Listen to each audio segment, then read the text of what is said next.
जी, आज की वीडियो में हम एमसीक्यूज़ को पढ़ेंगे। Encircle the best suitable answers. Which one of the first step in which one is the first step in biological method?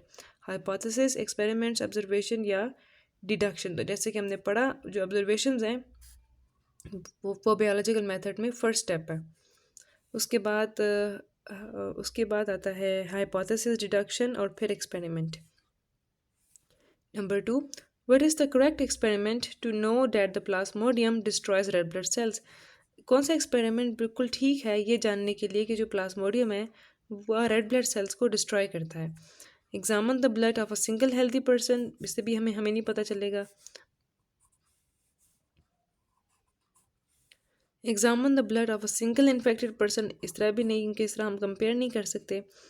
Allow the mosquito to bite a healthy person and examine his blood, ये ठीक है। और इसके बाद examine the blood of some healthy and also some infected persons, इसमें कहीं पर भी मॉस्किटो का कोई भी जिक्र नहीं है, तो इसलिए ये वाला भी गलत है।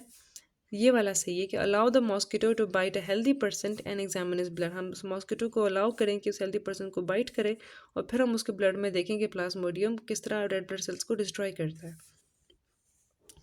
Number 3. What is the best way to analyse the data collected from the experiments?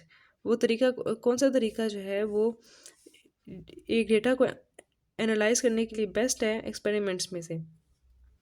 Number 1. Reading the data and drawing conclusions.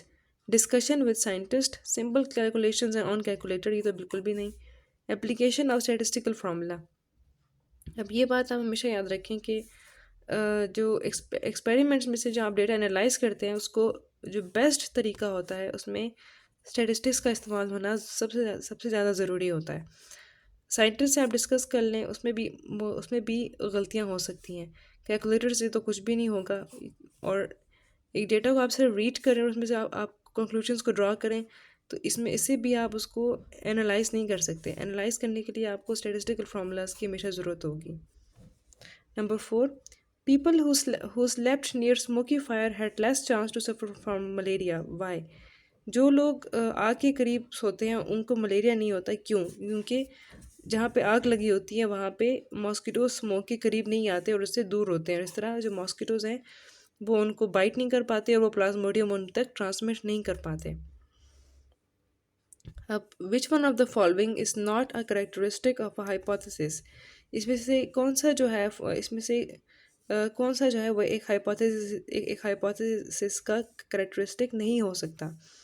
It must be consistent with all the available data, ये तो लॉ की definition होगी।